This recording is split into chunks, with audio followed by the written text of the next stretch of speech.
Hi, nice to meet you. Could you explain, could you introduce yourself briefly?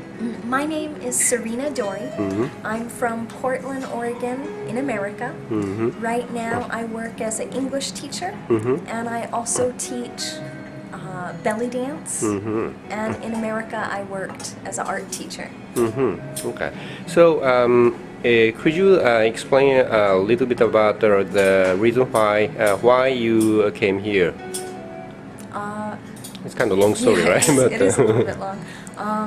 Well, the main reason that I came to Japan is that I was a teacher in America and the economy was a little bit bad, so I was looking for a job as an art teacher, and I had worked as an English teacher, and my friend who lives in Otaru told me about the JET program, and she said there are many jobs in Sapporo, and she thought I would enjoy the job, and so I applied for the job and I got the position in Sapporo, and I do enjoy teaching English. They gave you a hard time in the JET program. The test was difficult? No, there was an essay and you had to submit your resume, and if you had an interest in Japanese culture, you were more likely to get accepted. So in some people's application they just said, I like manga, and they didn't get accepted. In your case, what did you write? I said that I was a teacher and I had taught English and I enjoyed it, that I enjoyed learning about different cultures, and when I went to Korea I had an art show and I got to know, got to see and experience the art and the culture there, and I hoped I would be able to do the same thing in Japan, and I'm very happy because I have. And so showing in this gallery and other galleries and learning about Japanese culture has been a very good experience. How many actually exhibitions so far have you had? Just two. This one and the other one? The other one was at Continental Gallery. Well, that's great. Good for you, really. Okay. But so you came to Sapporo in Hokkaido, and did you ever thought about going to different places in Japan? I went to Tokyo and I visited some cities around Tokyo, small cities or old cities, but I don't remember the names because Japanese words are really hard for me. So I remember some of the things I saw, but I don't remember the names. And I went to Otaru and I visited Shiroi,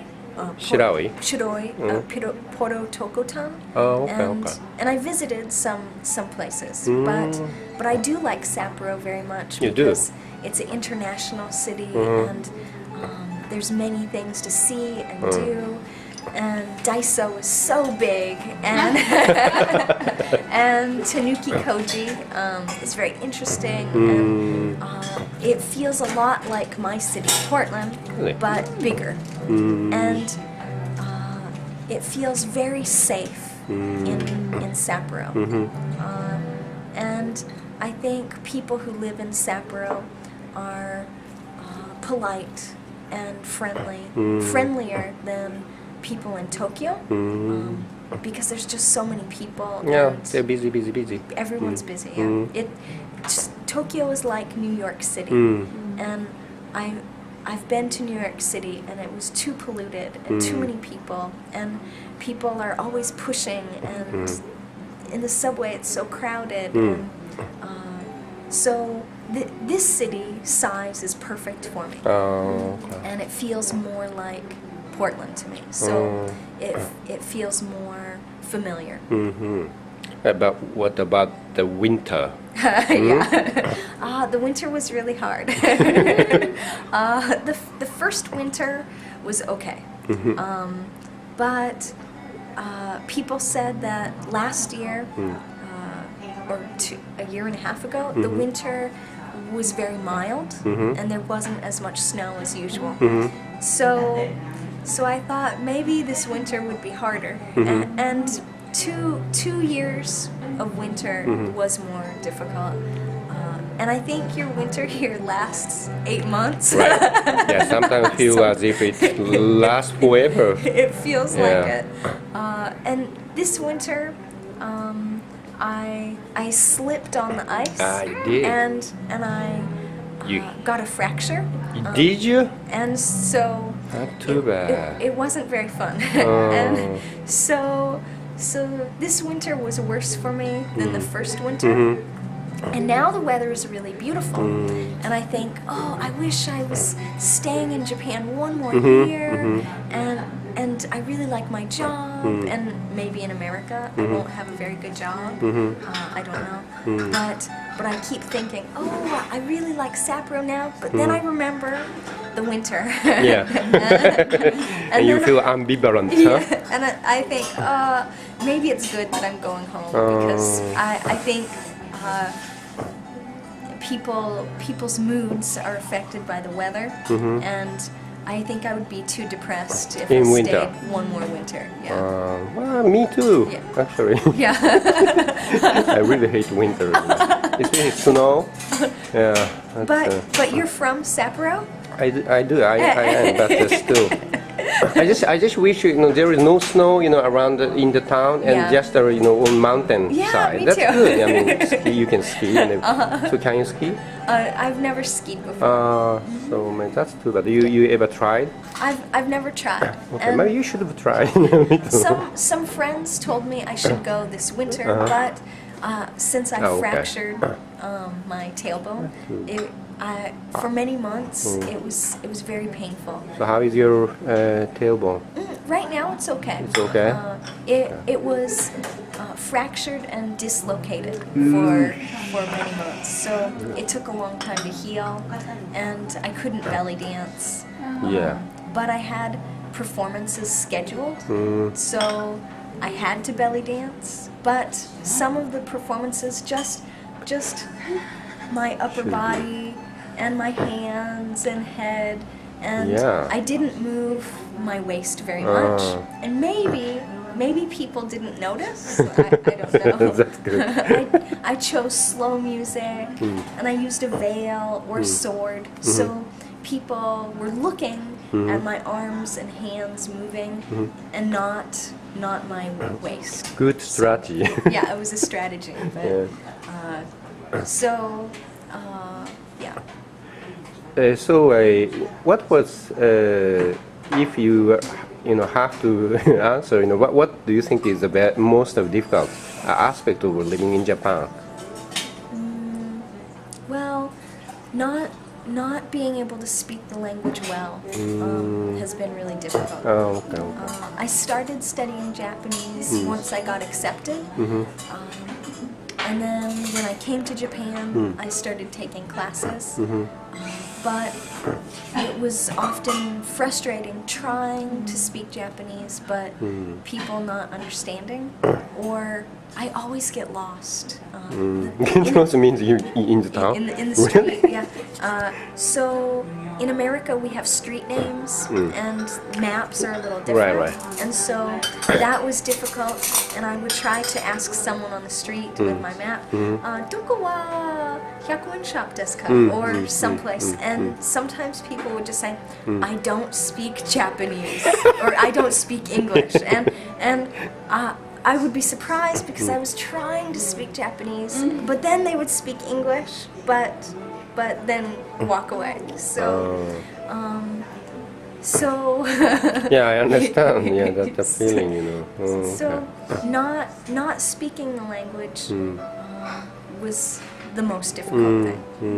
Okay. But so other than that, you didn't have many major problems. No, I'm not really. Going to the hospital in another country and not speaking the language is difficult.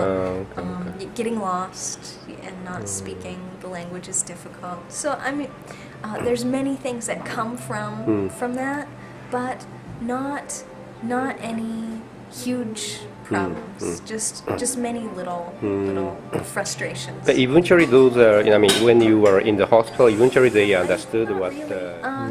going to the hospital in another country and not speaking the language is difficult. Getting lost and not speaking the language is difficult. So I mean, there's many things that come from that, but not any huge problems. Just many little frustrations. But eventually, those I mean, when you were in the hospital, eventually they understood what is wrong with you, and they took X-ray or stuff, and they did understand. No. My boss came to the hospital. Okay. From the Board of Education, and he translated, but often, like with the X-ray, they asked me to lay down on a table, but the table was very high, and I couldn't get up, but I kept trying to tell the man, I can't get on the table, it's too high. I need a step, and he kept just pointing at the table, and so I got my boss to translate, and my boss helped me onto the table, but so there's times that people surprise me and they speak very good English, or sometimes at work I will tell a joke to someone, and one of the teachers will laugh because they understand, but I didn't know they could understand English. So sometimes I think people can understand and it surprises you, but other times. Well, sometimes they don't want. We just don't want to listen, and we just shut our ear or something. That's what happened. Really. Okay. How you get interested in art first? I think I've always been interested in art. Sometimes people ask me at what age did I become an artist, and I feel like when I was 6 years old, I was an artist, and I always was drawing, and maybe there's an age when children stop drawing because they decide there's other things to do, or maybe they lose confidence, or maybe their parents don't encourage them, but my parents always encouraged me, and I never lost interest, and I just continued drawing. And in junior high school and high school in America, students have choices about what classes they're allowed to take. And so I always chose art and drama and dance and fine art kind of classes. And then in college, I took more art classes, and I couldn't decide what I wanted to major in. At first I thought archaeology or anthropology, to study very old art. And then I thought maybe English, but then I decided on art, and I went to an art school, and after I graduated, I was an artist, but I didn't have a job. So then I went to Korea and taught English, and I came back, and I got a master's degree in education so that I could teach art, and that was a good option. Okay. So, but your style is kind of different, and so how you have formed your own style? It should be kind of difficult to explain, but well, how do you explain your style? Originally, I always liked doing art that focused on nature or fairies or somehow connecting to nature, because I've always loved taking walks in nature, and I've always felt very peaceful. And some people talk about having a peaceful feeling when they go to church or different places, but for me, when I walk in the forest, I feel very calm, and I feel like I'm in a temple. So first my style was very realistic, and I would paint flowers or trees or people standing in nature, but after a while, I felt like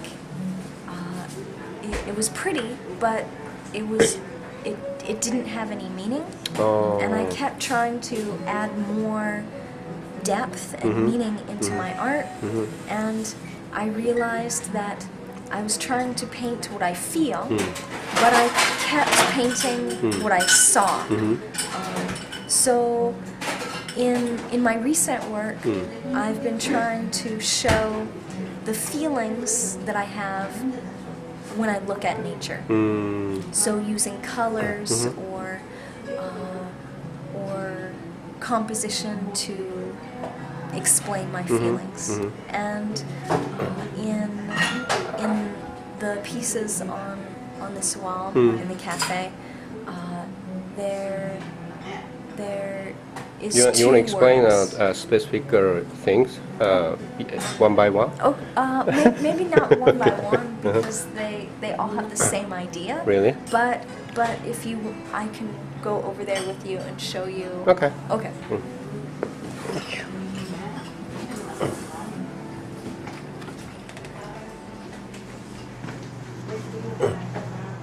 This is our picture.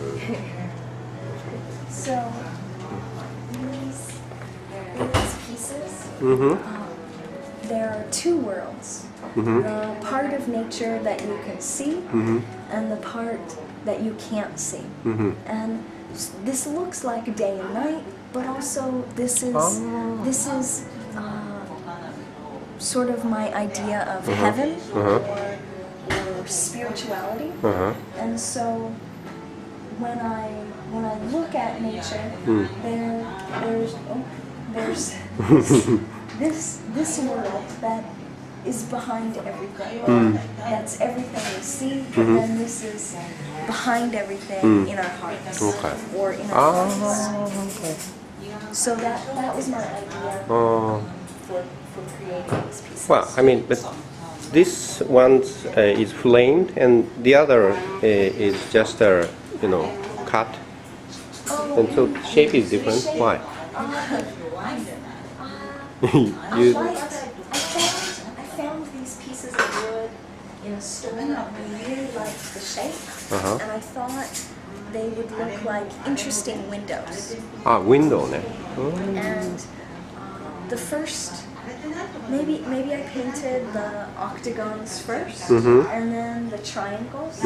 I wanted to make some paintings that fit together like a puzzle, and then I made these ones that also flow together. Oh, that's nice. Oh, thank you. Okay, we gonna back?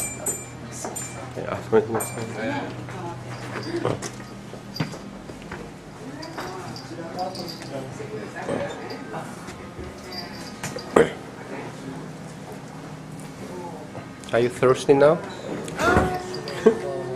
I'm okay. Really? Yeah. Okay.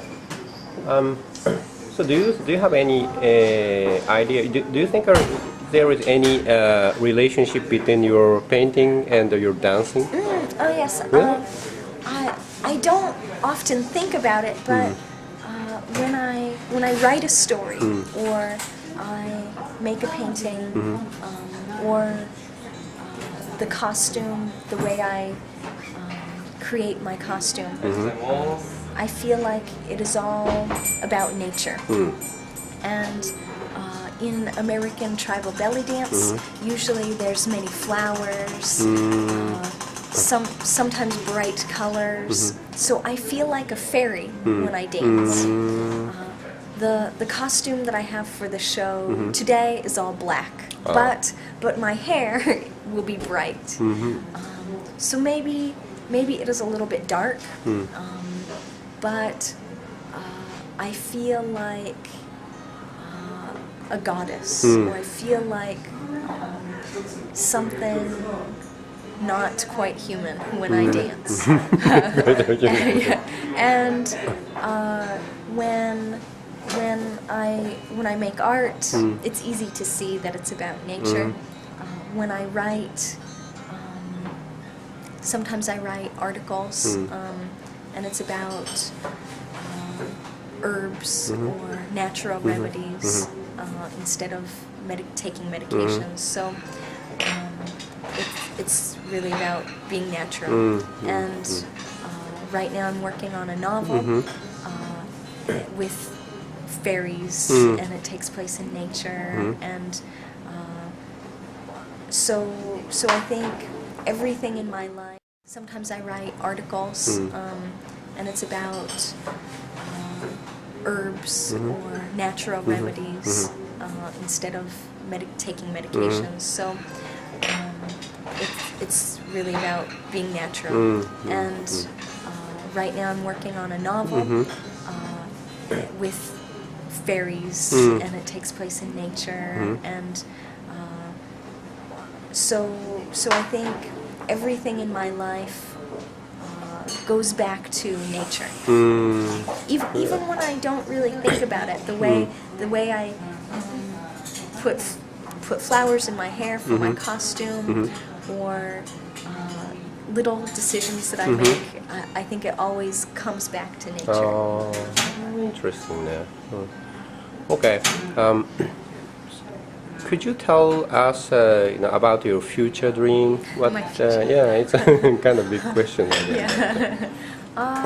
I've been thinking about that a lot lately because I'm going back home, and I don't know what I'll do because the economy's bad, and I don't know what kind of jobs there will be. So I've been applying for a lot of jobs as an art teacher.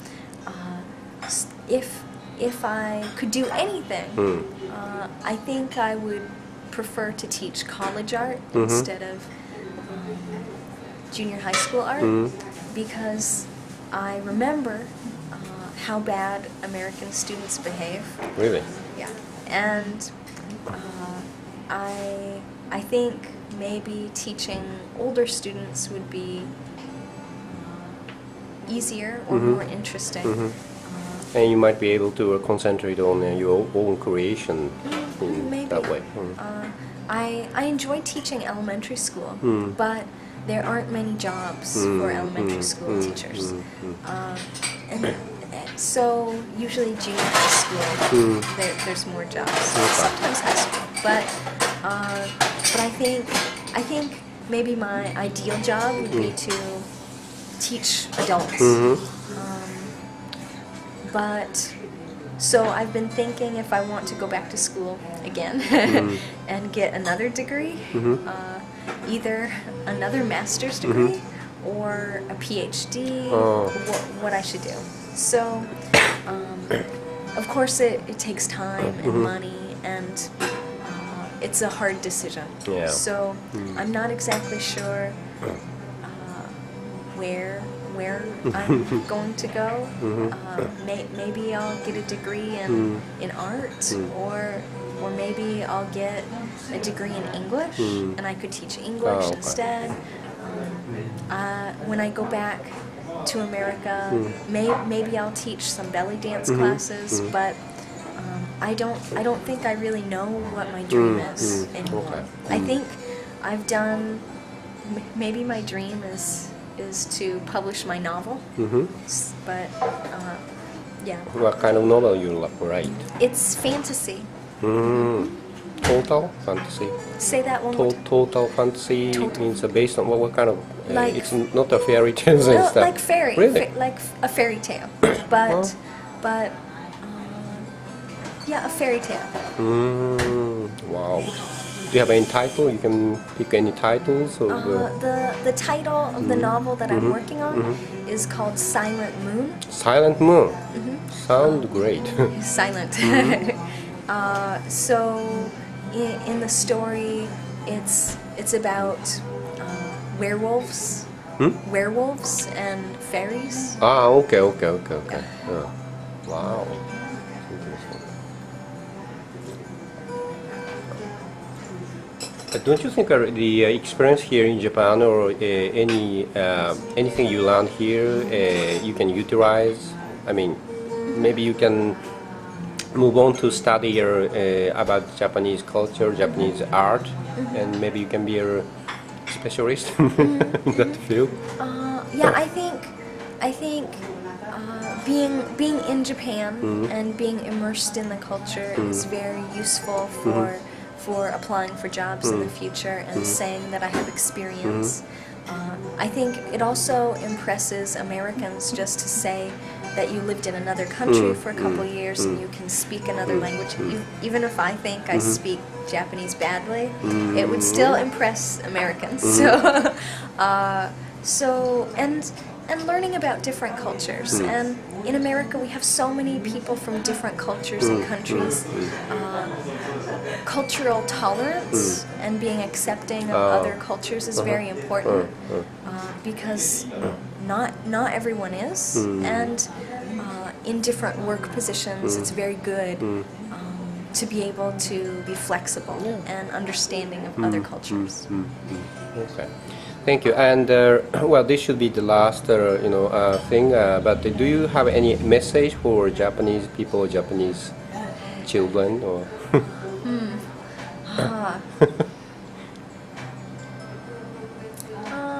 Well, maybe the same thing I would tell American children or Japanese children that it's a good experience to meet people and talk to people from other cultures. And sometimes people from different cultures have different customs and do things differently, and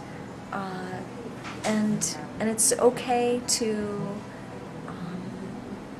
learn about these things, and it's very useful to learn about these things. And sometimes it's very strange because it's different, but knowing that all people are different, and if we can be accepting of their differences,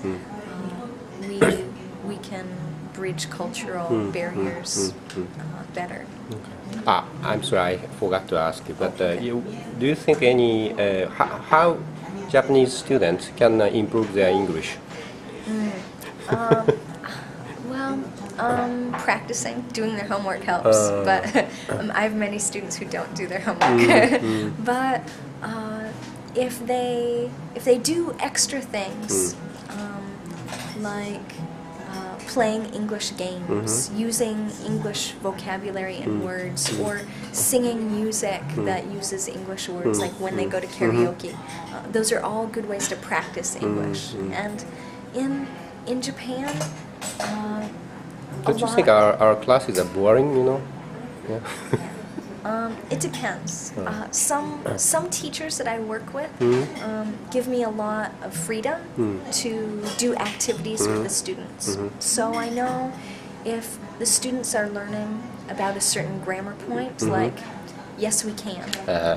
Of course, like now everyone in Japan knows because of Obama. Yes we can. So my students like that grammar point, but I can make a game, or I have a couple different games that we can play using those grammar points and activities, and the students are speaking and listening and writing, and they're using that grammar and practicing English, and they're speaking English, which is really important because Japanese people are shy. And are we? Yeah. In Korea, Korean people are not shy, so people would speak English even if they couldn't speak well. They would try, and it would improve their English. In Japan, Japanese students and many Japanese adults are so shy. They can understand some English or speak English, but we don't know because they don't use it, and they're hatsukashi. Okay. So the more opportunities people have to speak and listen and talk and use grammar, it will improve. And the way the education system is right now in Japan, it's not very fun. And teachers who have been teaching for a long time, they sometimes just talk all class, and it's very boring for the students. And English isn't fun or interesting for them, so they lose interest. But the more activities they do, the more outgoing they become, and the less afraid they are of foreigners. I think it's so much more useful than just just writing and reading and knowing grammar. Because communication is so important, and part of communication is not being afraid to use the language. So when you try to have them practice, they are happy to participate in that kind of practicing in the class. Most students in America and Japan and everywhere, there will always be one or two students who are just lazy and sleep in class, or they're bad and they stab their pencil into their desk, or every country there's always one or two students in a class like that. But most students are so happy to do something different, and I will say to students, let's play a game. Okay. Yeah. They do? Yeah, they get very excited. Great. Anyway, thank you very much for let us interviewing. Thank you. Yeah.